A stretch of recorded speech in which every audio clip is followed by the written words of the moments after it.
of that. So one thing that we will be doing, we'll probably be leaving questions mostly till the end.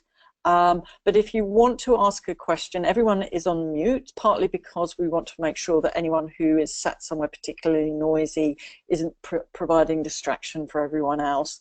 If you'd like to ask questions, please use the questions panel. Bron will keep an eye on that. She'll be moderating what's happening while I'm presenting the topics. And if she feels it's important to interrupt me, she will actually do that. So she has now switched on the recording button, so we are being recorded. And questions, just on that, we generally do questions at the end, so yes. but I'll monitor the questions as they come through. Yes. So basically she'll try not to interrupt me to get through it, because we know everyone's got places they need to be. But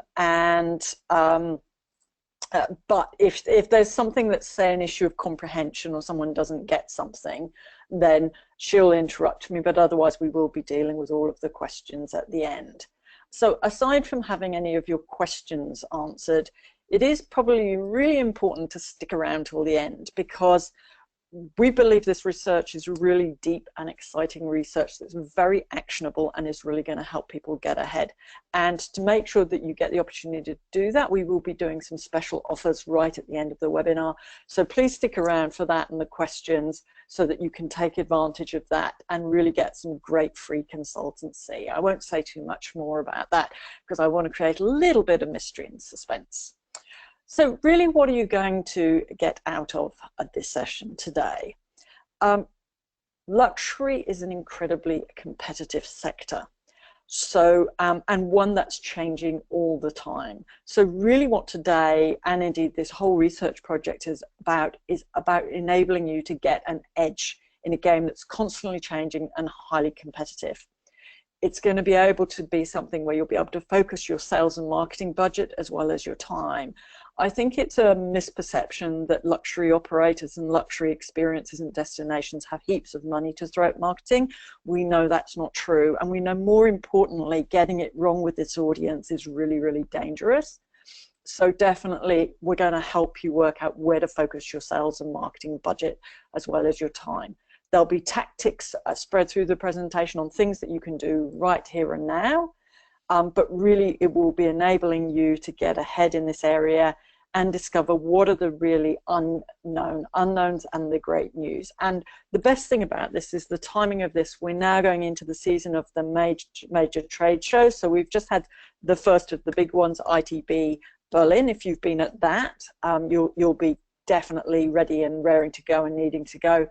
But we're already gearing up towards L'Experience in September, World Travel Market in November, and a heap of other luxury events around the world. So you'll be in a position to really go into those with a great deal of confidence about where you should be doing, what you should be talking about, and some really great nuanced messages for your customers that anyone who hasn't chosen to dial in for this call is not going to be in a position to do. In all of our research, what we're actually looking for is that real aha moment. What's the research? What's the opportunity? What's the reason you should be here today? As I said, we're going to see some nice big numbers in a moment on this, but the luxury travel sector is both highly dynamic and growing very fast. This means equal and amazing and enormous opportunities. But when we started looking at this, and particularly when we partnered first with L'Experience as our initial partner and later with Executive PA, the one thing we kept hearing was everyone keeps saying it's all about being experiential. But actually, what does that really mean? What's an experience going to be looking like? What is going on? So let's dig down into that. Bron, can you hear me? Yeah, I can hear you. Good. Okay, it's telling me I may be experiencing some network connection issues, so I just wanted to a couple check. of little glitches here and there, but nothing bad. Okay. So it's okay. I've closed down everything that I absolutely can. So this is the fact that we are sat, under some amazing skies. In fact, the sky you see in the picture is very much what the sky looks like here in Broken Hill today. But if everyone's fishing in an experiential pool, it's a little bit like a feeding time in a shark feeding time, which, as we know, can mean red ocean strategy. So everyone's feeding in the same pit, everyone's chasing and pursuing the same opportunities. Whereas the real key to success in this is to find some blue ocean. Opportunities that no one else is taking, things that no one else is spotting. And to do that, we need to dive deeper into what experiential means and reach higher above what everyone else is doing. Now, as researchers and strategists, we get frustrated when we see opportunities that are missed because people are looking at that very superficial level, often in a belief that, luxury customers have got heaps of money, so they're prepared to, throw money at it. Spoiler alert here, about 90% of both customers and buyers saying this is the group who really, really drives value. They pay a lot, but they expect a lot. So we're going to really try and drill down into finding those opportunities, those beautiful clear blue waters, what you should feel like in running your business or delivering your experiences, instead of it being that fight where you're watching the other sharks circle around you in a murk of red, that you're in that clear blue space is what we're trying to create for you. We've been thinking about, now, Bronagh and I, between us, have probably more years of experience of researching travel and tourism, including the luxury sector, than either of us really would like to own up to. So we've been doing a lot of work in this space, and here's just some examples of some of the media outlets who've been covering some of our work. Now, some of this is luxury, for example, the work I did, which you see in Global Travel Media, around the idea of how broader macro trends are building. But we know best practice in how to drive that in the digital age, and we're general experts on experience. So you'll see Bronwyn was recently interviewed on national news here about some of the changes as one of our key theme park experiences and how that's going to impact on information. So we've been really, really thinking very, very hard about how to get into this sector and really getting some great coverage, and we are recognized as experts. So you'll see Latte Luxury has also been covering some of the information that we've been doing. Aspire has been looking at some of the information we've put out on multi-generational travel. So all of these are things that we will be looking at and delivering today. So this is the bit, by now you're all probably absolutely chomping at the bit to go, well, you promised me 5 trends. What are those 5 hot trends for 2017? And I'm going to go through them, give you the quick elevator pitch on what they are, and then we're going to do a little bit of a deep dive into each of them.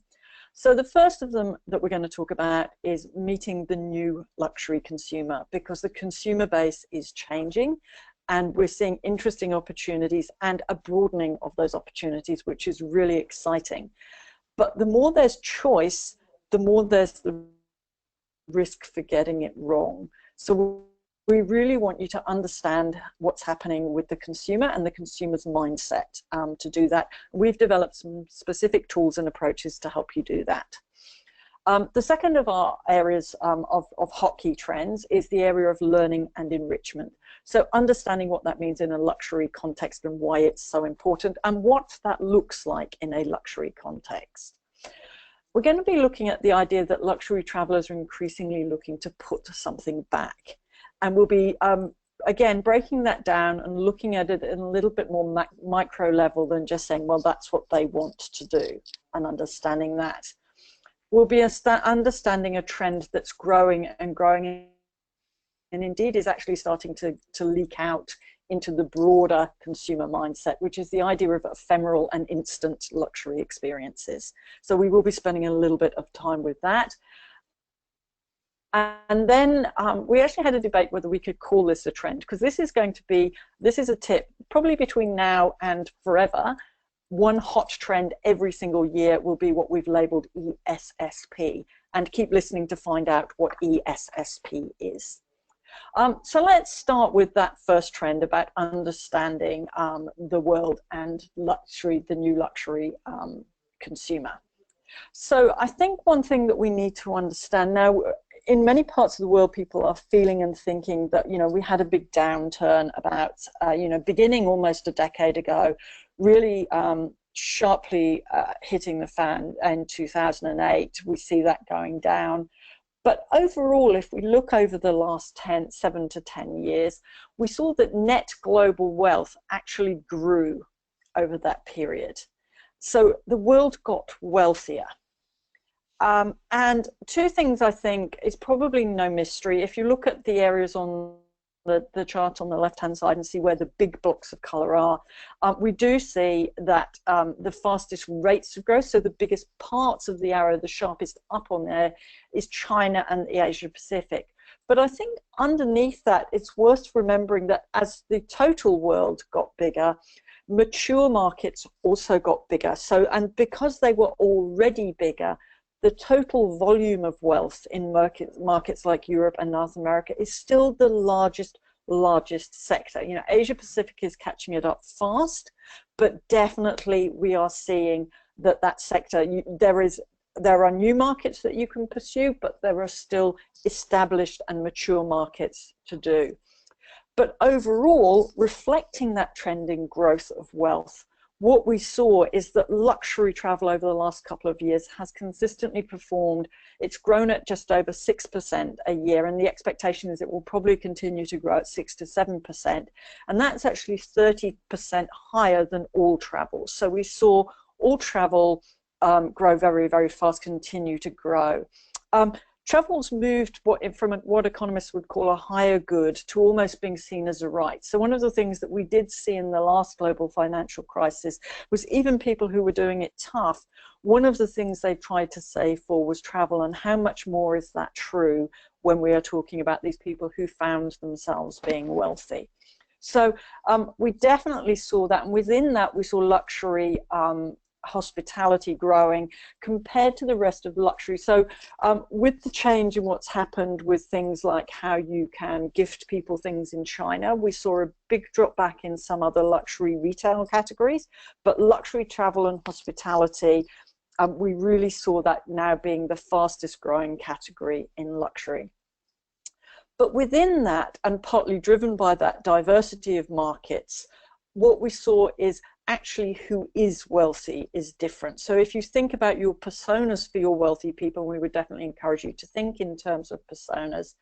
Who holds wealth is changing. So the ultra wealthy world used to look like this. It used to be heads of state, the aristocracy. Now, interestingly, I put this picture in just before Mr. Trump became president. So it wasn't two heads of state when I first drafted this. For updating this presentation, I tried to find another image of a billionaire that was instantly recognizable, and here's the thing, he is almost the archetype for a billionaire now. So the ultra wealthy world used to look like this, and I think it's important to say, again, as we saw with those core markets in Europe and Asia Pacific, a lot of it still looks older, wealthier, aristocratic, white, European.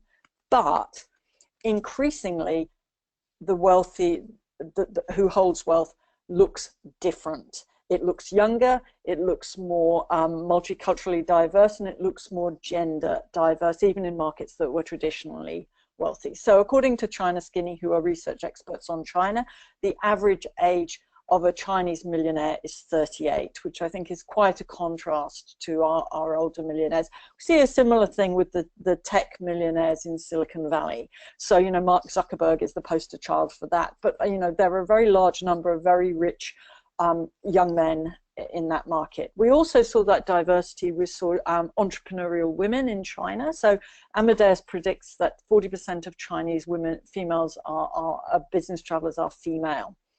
And a hidden thing that we often talk about Sharia law in a different context, but as a population like Saudi Arabia, as it grows, and the first generation who had oil wealth is starting to bequeath things, Sharia inheritance laws mandate that women must get 1/3 of the wealth. So now we see the digital Scheherazade, women in Saudi Arabia, estimated to hold $11.9 billion worth of wealth, 22% of the total. And this is a hidden but totally dynamic and exciting world that we believe that you can powerfully target and will engage with you powerfully. And when we asked our buyers, when we did so we did desk research, but we also did original research with the Luxperience database, with luxury and high-end event planners, and with executive PA high-end event planners. 68% of our luxury travel buyers agreed that they had seen their base of travelers diversify. So this is a real trend. There are opportunities for everyone in this world. And then what we start to see as that comes through is, as we see more people growing wealthy, as they've acquired that wealth, wealth on its own does not make us happy. So if we think about our classic Maslow's hierarchy of needs, what we're seeing is people who are now newly wealthy, and even those with mature wealth, it becomes about pursuit of inner things. So it's about achieving things beyond having wealth. It's about what that wealth does for you, how it makes you feel. So as a result of this, we created and validated a model based on talking to our buyers and our luxury consumers.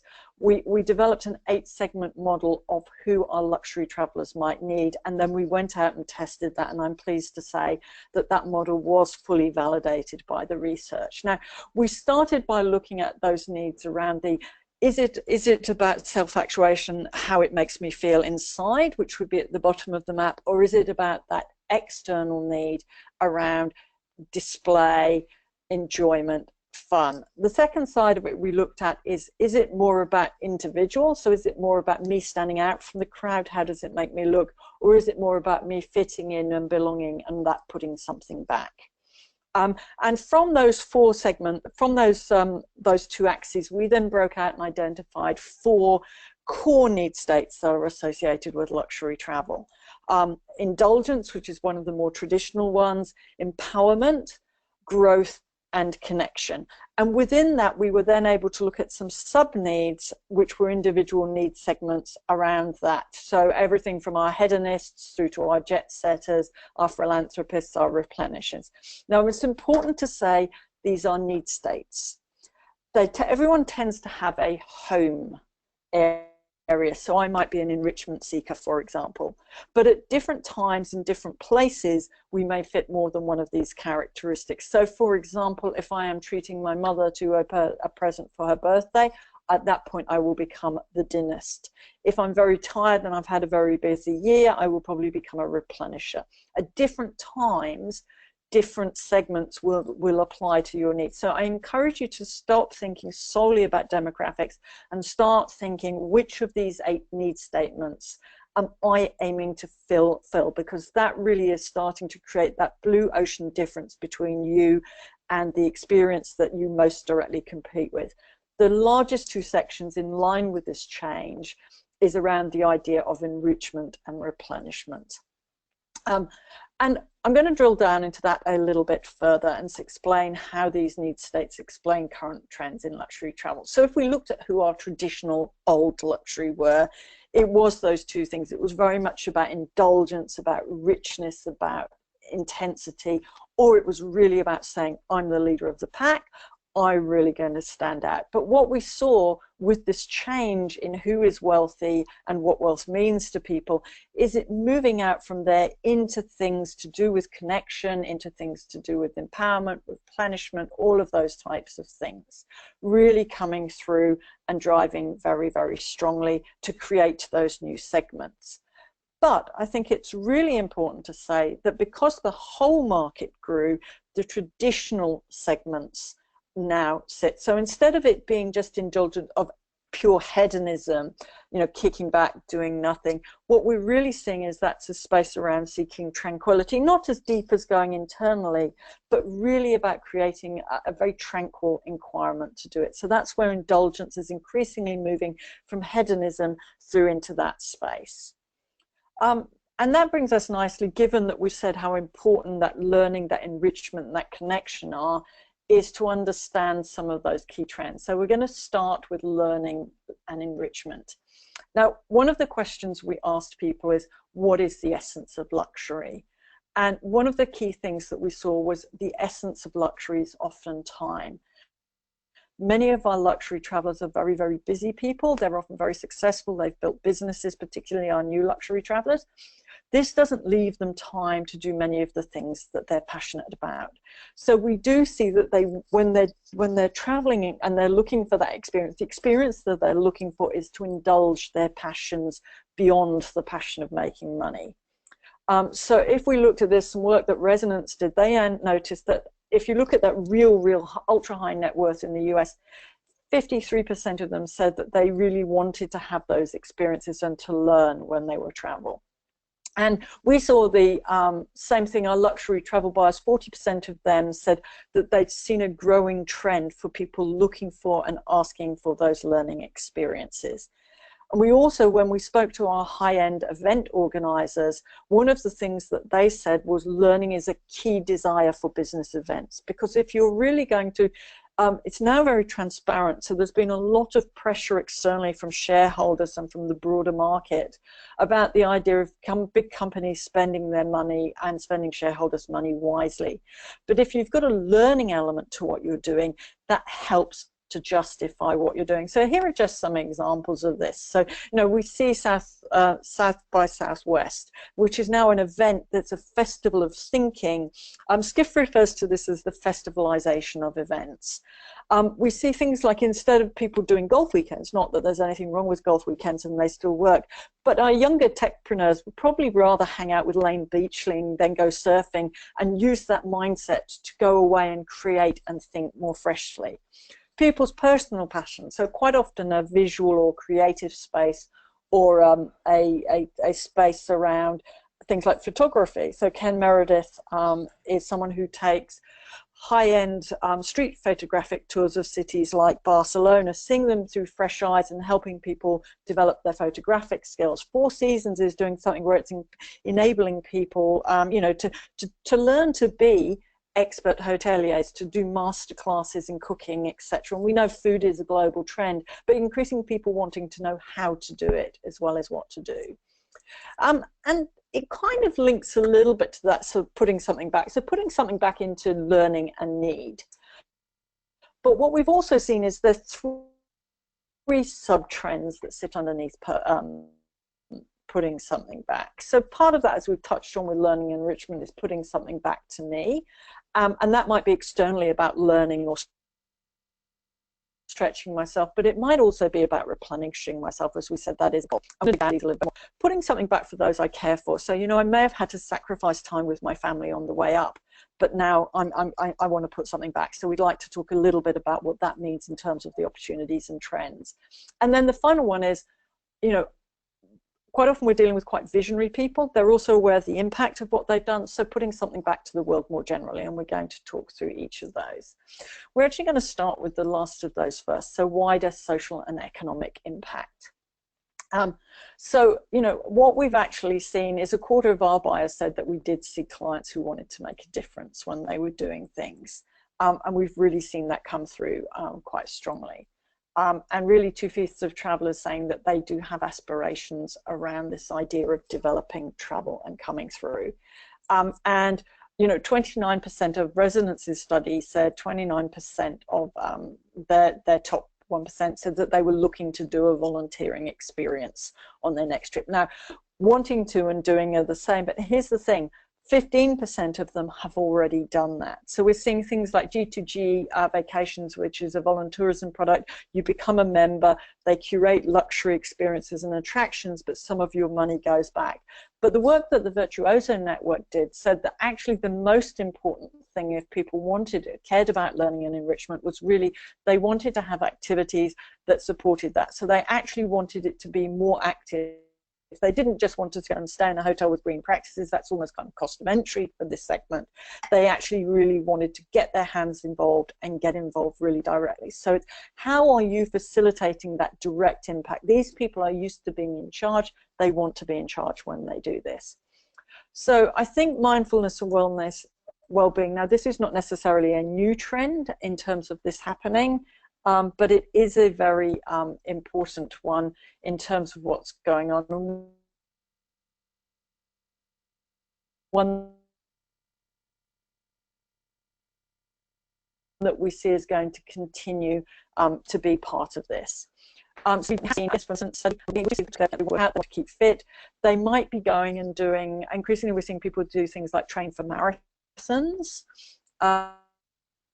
And go and run there, so they might go and look at running the Boston Marathon or the London Marathon, and that might be their holiday. Really, those kinds of things coming through, and very, very heavily over-indexing for for this going forward. So those kind of things, now yoga, some of those things coming through. But it's also true that destinations that have a clean and green image,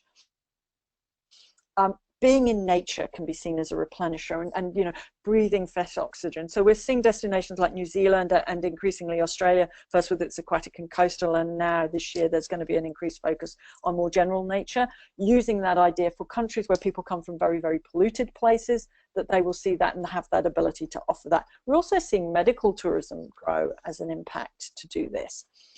So 70% of our luxury consumers said that they saw replenishment as a key need, and almost half our luxury buyers said they had clients who fitted this profile. So definitely this is a very important, again, not a new trend, but I think, again, looking into it a little bit more about the language of how you talk about that and how you operationalize that.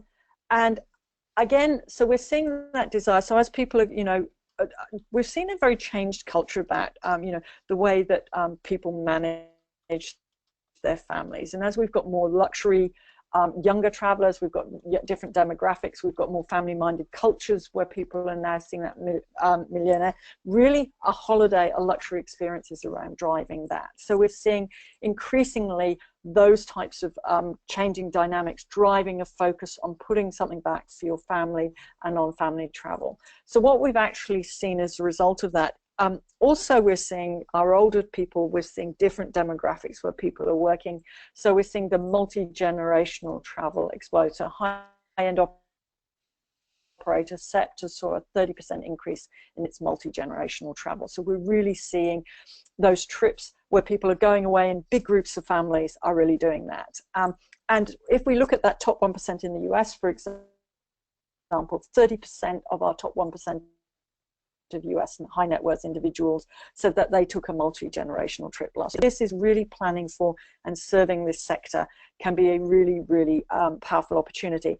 And we've seen two sectors that are really, really driving this. So we've seen cruise. So for example, we have, this is Oceania Cruises. This is an example from Cruisable of the top luxury multi-generational. So this is one where they're doing specially curated tours for kids.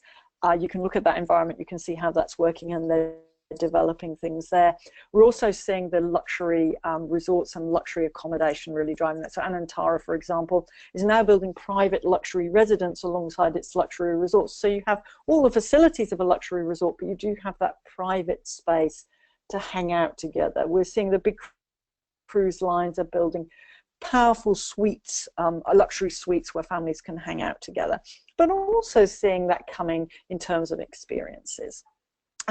Let's dive a little bit more into the area of luxury and what that means in terms of understanding luxury. So if I put these two things in front of you and said which of these is a luxury item, caviar versus a banana, probably 90% of you would say caviar is. But in context, both of these items are really actually a luxury item. I lived for a period in the late 80s in the Soviet Union.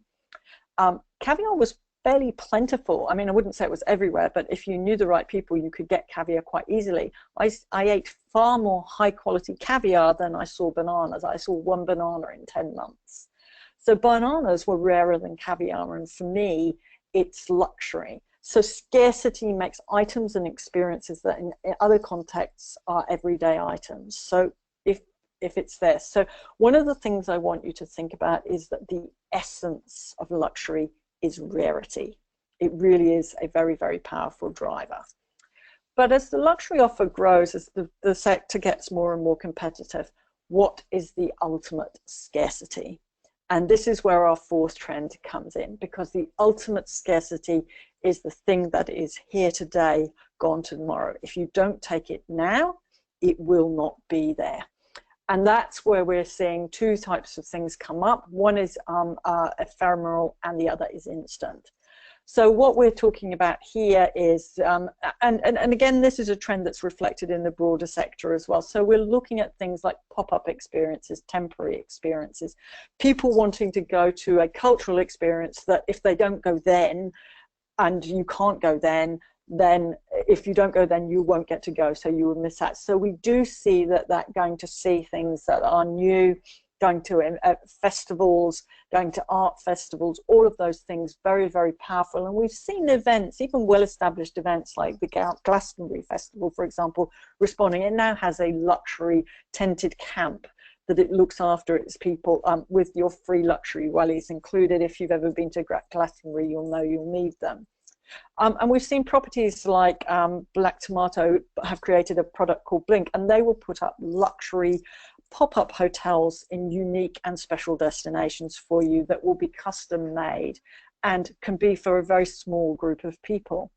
But we also saw a sad side to this, which is recognizing that some experiences may disappear from our world.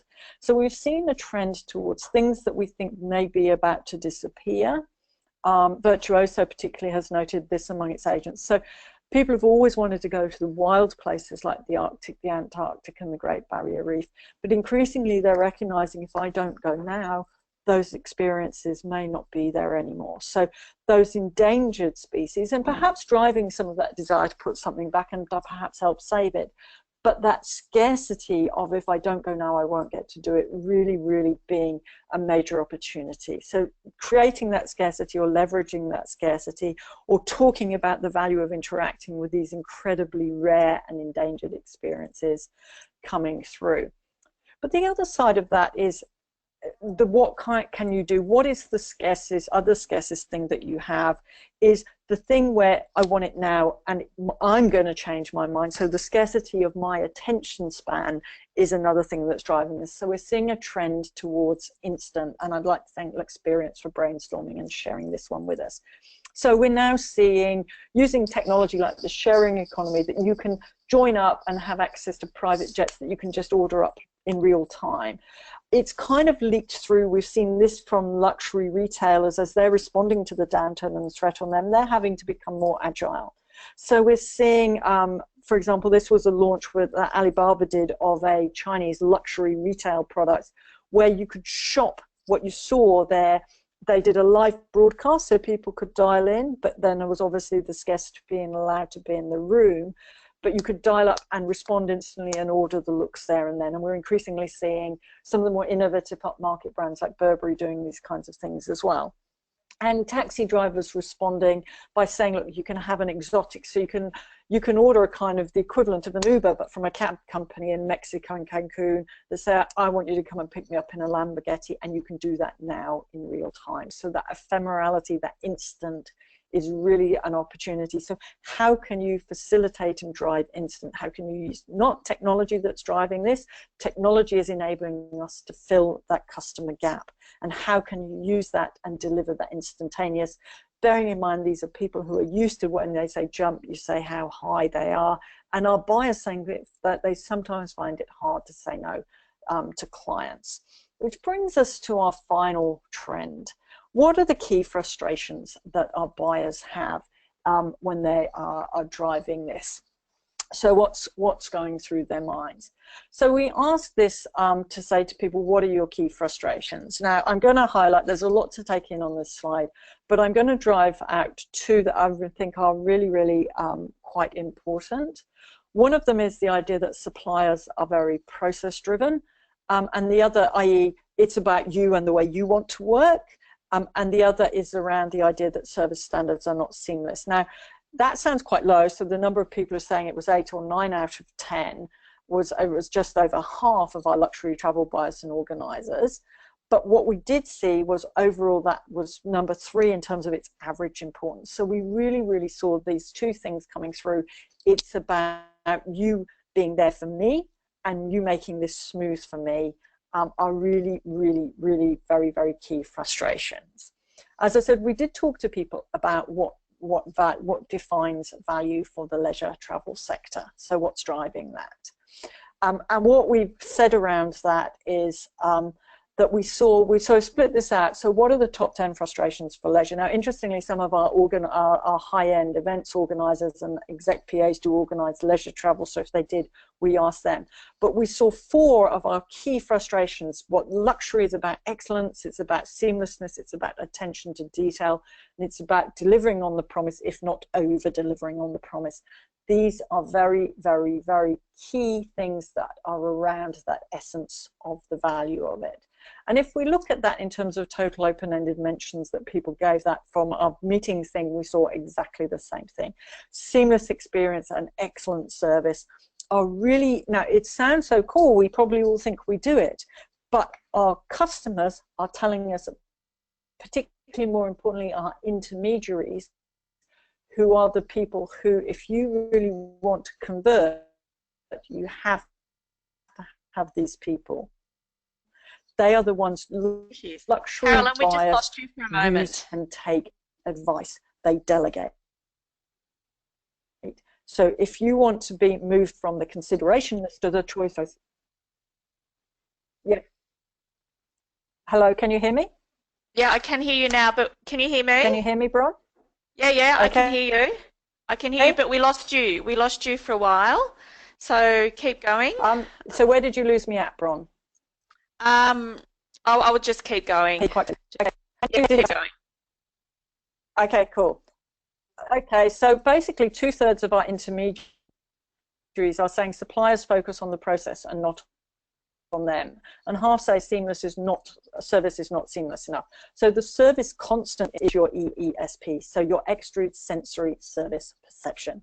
It's really, really vital that you deliver, you predict their needs. It should feel quite seamless, and we know that there is a very well established model of service theory that does this. So it's grounded in your vision for your business, so you must have service hardwired into your DNA. It's operationalized through your strategy, which is built on a clear understanding of your customer, getting the right people, supporting them with good process and good feedback loops, and by constant improvement. And there is really no mystery to doing that. You really have to do that. So what you need to be thinking about for luxury is it should be swans on the lake.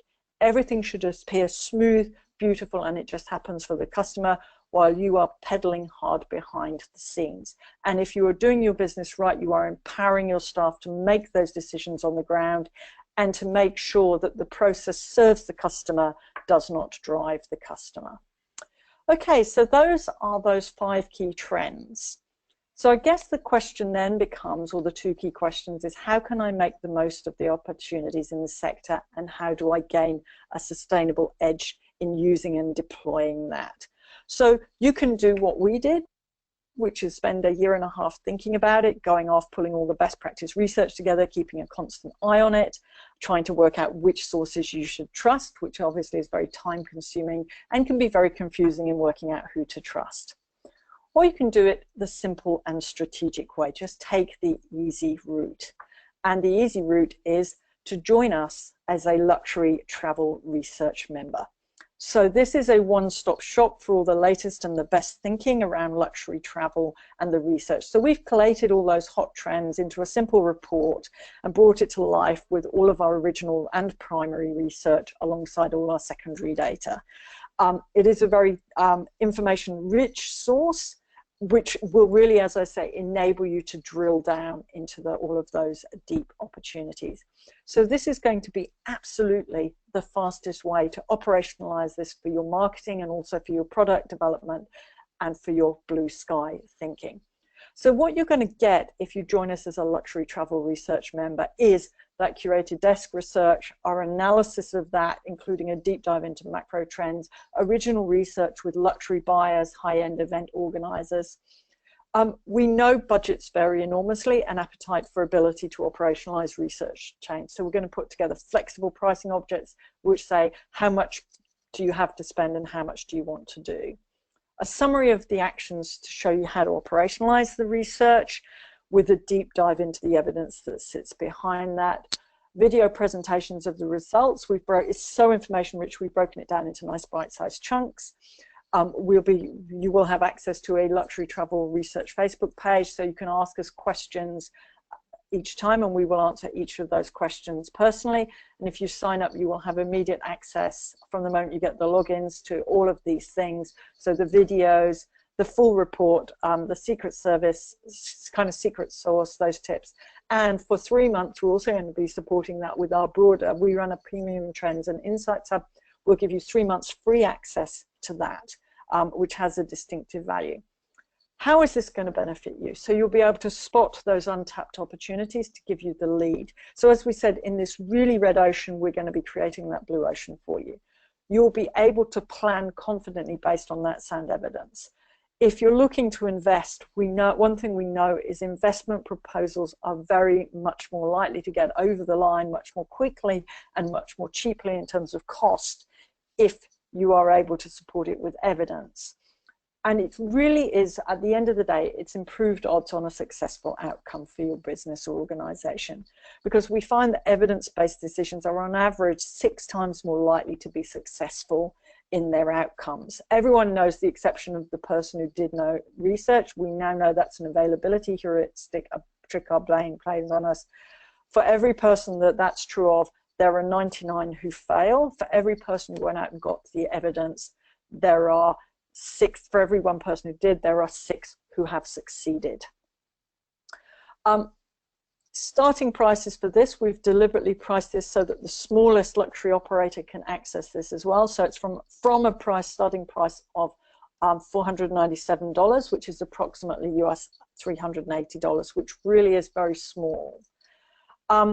We will be leaving this, don't worry about panic as I switch beyond this, we will be leaving this up, but if you go to this lead page, we will be, you can actually access it at this number, and we will be leaving that up.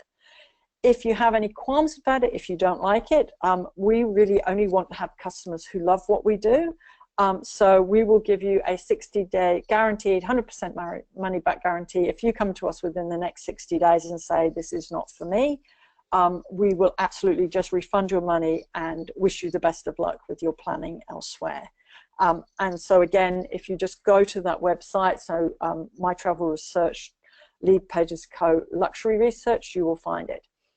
For that, so we've got the $497, but if you go upgrade to get the $997 package, you will be getting a series of upgrade specials where we will give you the premium product, our top level package, worth $1,497, which is in effect a free upgrade of $500. On top of that, as we said, those 3 months membership to our premium trends hub, which is worth $141.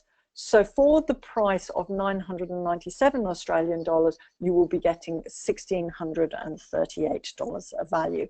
And that will be out there for the period when we will be sending you out a replay of this so that you can check it. If you click into that, that will be available. But please don't go away yet, because if you do this now, this is how you do it. So you'll go to that web page that we've put the link up for. This is what you'll see. So you'll see the reasons. We'll just give you a quick reminder of where it is, and you can just click on that button to say click to buy, and you can do that, and you'll get taken to a page that looks like this. And as you can see, so we've got our 3 options: our entry-level product, our mid-level product, but for the period of the replay is available, we will be allowing you to upgrade to have the full platinum membership, which will include an invitation to our luxury virtual seminar, which will enable you to hear some of the best thinking in travel and tourism on luxury. So that will be worth a whole bunch of extra time. It's like a whole mini conference extra. So you'll go to the page. We've kept it very, very simple. So once you've clicked on to say that's the option you want to buy, you just give us a few basic details so that our account system do it, and you can pay there and then. We have had people request to invoice, and that will be possible. Once you've clicked to pay and we have your credit card details, you will get an email with your member login to the luxury travel website that also gives you insights to the premium membership hub. So you'll see the luxury travel research member in the middle, you'll get that, and you'll see the My Travel Research premium membership. So you'll get those 2 products that will give you access to both of those.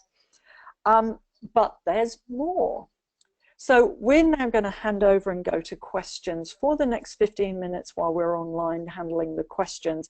If you click through and buy in the next 15 minutes, we will be offering everyone who does that 2 one-on-one personal coaching calls with us to go through and really dig down and dig into your big. And we have found the people who have been using this have just absolutely been raving about how valuable it is, how practical the insights are, how it's absolutely pitched and tailored to their needs. So I'm going to leave that up. Just want to check that there's nothing there. So we're going to leave that up. So you've got the lead pages there. You've got all of the information. You can see the time frame clicking down. And I'm going to hand over to you, Bronwyn, to see if we have any questions, either about the content of what we've talked about or the deals, Bron. So what have we got? We don't have any questions at the moment. Maybe that's because it was just an amazing information-rich presentation. So yeah, any questions at all, or even comments or experiences? While I'm waiting, I just had a quick look at Queensland. We've got, for those of you outside of Australia, we have a lot of our luxury product up and around the Great Barrier Reef, the Whitsundays, Hamilton Island. We have a dreadful cyclone going through at the moment that's hit Hamilton Island. We don't know the damage yet, but our thoughts, I'm sure all the Aussies here will be thinking about that, because these natural disasters really are increasingly impacting the tourism industry more and more. I know we've got Qualia up there on Hamilton Island and quite a few luxury islands up there, sort of on the mid-Barrier Reef, Mackay, Proserpine.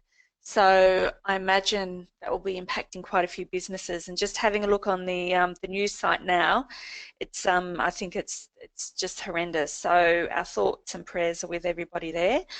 Yes, yes. And I'm sure the thoughts of the entire travel community, because we do have people listening in from around the globe.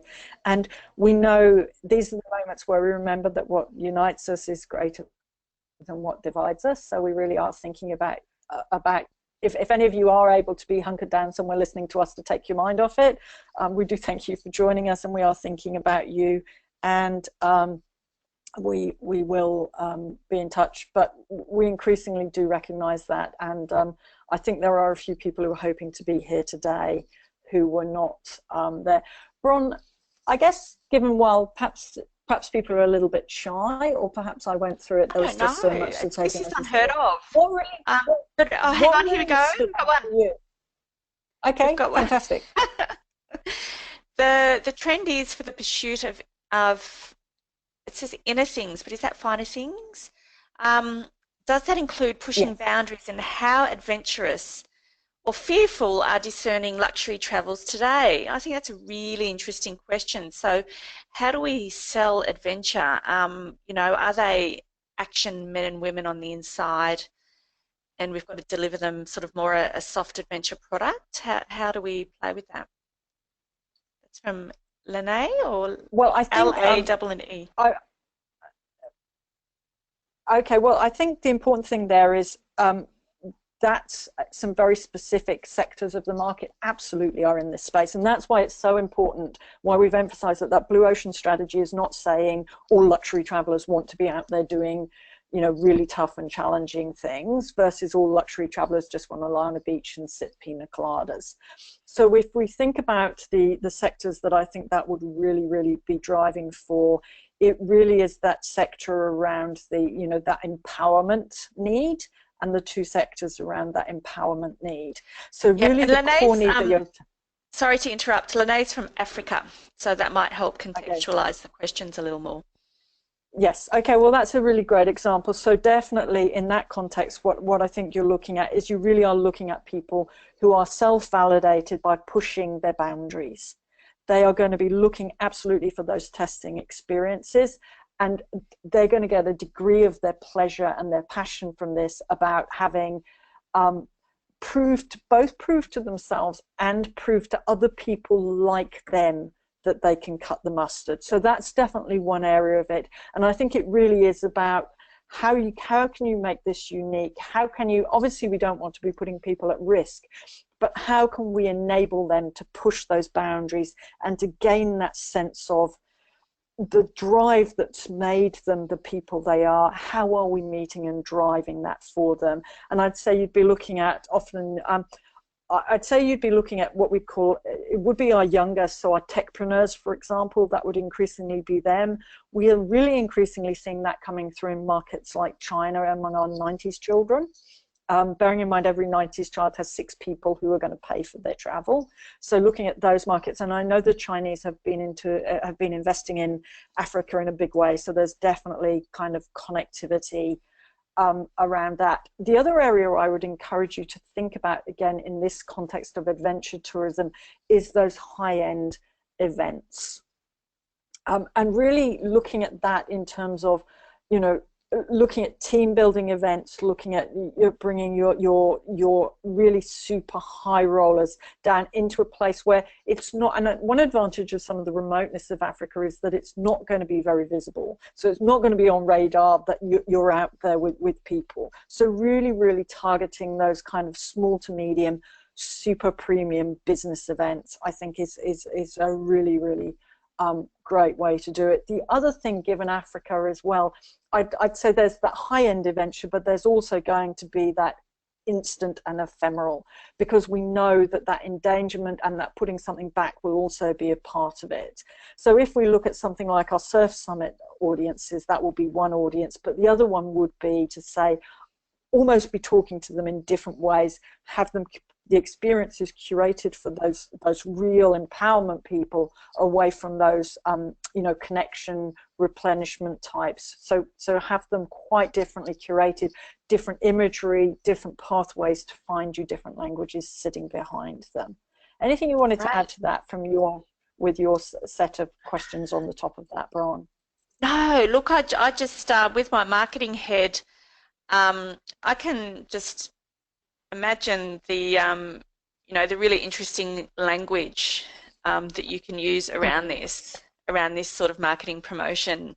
So yeah, it's awesome opportunities.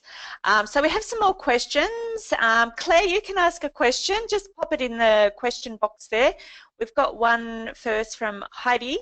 How risk adverse are the luxury market? Is the luxury traveller deterred by terrorism, or does the desire for experience learning supersede the media and terrorism? The question's also around terrorism warnings as well, and travel warnings. What do you think? That's a very good one. And again, this is where I think it's so important to think about the luxury traveller who, as not being a one size fits all. So just as our, you know, our empowerment people and our jet setters there'll be some people who will relish being the bravest person in the room, and it's about thinking about those kind of people. But I think it's important to measure that's going to be the extent to which you can show that just because those experiences are there, that you are able to deal with them. And one thing I would say with terrorism is we do see it impact, and some markets are more risk averse than others. So for example, we see the Chinese market very risk averse. We've seen that with Paris has been adversely affected by the incidents of last year, partly because of the extent and the unpredictability of that, but partly because the Chinese market was going there in a big way and has been put off. We do expect to see impacts from London, but what we'll potentially see, I think, is the more that empowered segment will be bouncing back, providing that you can indicate and manage the process of how you are facilitating that and encouraging them to be the leaders. So our jet setters as well, these are the people who are going to be the leaders, whereas some of our more, if you're looking at your dinners, for example, thinking about families, they're not going to want to put their family at risk. Yeah. There's a language around risk as well and the extent to which that works. So really starting to think about and drill down into those segments to think about who they are and how you address them and which is your audience. So if your audience is that more kind of gentle, low-key replenishment, you absolutely are going to have to be managing that and thinking about putting that in very gentle, you know, talking about very nurturing ways of being secure. If your audience is that real out there, it's about we're not going to be defeated. So if you listen to Sadiq Khan, the Mayor of London last week, talking about Londoners are not going to be cowed by terrorism, that's the language. We are not afraid. we are the people who change this, we are the people who break through and make this happen. Great. And we have a question here from Claire. I think Claire's in the Philippines. Is there a good market for dive in the luxury sector? What about the dive? Do you know anything specific there, Carolyn? There's absolutely a good market for dive, and I think the Philippines is in a fabulous place to do that, because it's firstly, it's a mixture of amazing assets. So you have wonderful, wonderful reef and reef assets. The second thing on that, I would say, is the Philippines is not as well known as many other dive destinations. So it's got that instant, again, that scarcity value of, or that sense of being the first to do something.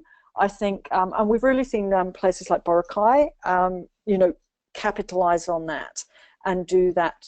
So absolutely, I would say there is. Again, if you're looking at those kind of, that empowerment segment, I think is really around that to a certain extent, but also perhaps potentially the enrichment segment, where you'll be talking to them about knowledge and understanding, telling them the stories of what you're doing to protect your reefs and your dive sites. I think that enrichment sector, you've also got fabulous, all your World War II heritage history as well. You know, so you've got your dive sites around the major battles of World War II. All of those would be very major experiences that you could be looking to do and deliver, but I think curate them and curate them as kind of the hidden secrets. Claire's from Palawan, which is sort of even more, I guess, unheard of than Boracay. Oh, perfect. So, yeah. You are that hidden secret. You are now that destination. So that uniqueness, that rareness, that scarcity, that by coming here you will be a leader, will be there. But again, also looking at those products in terms of the assets that you've got and how you might curate them into those different markets.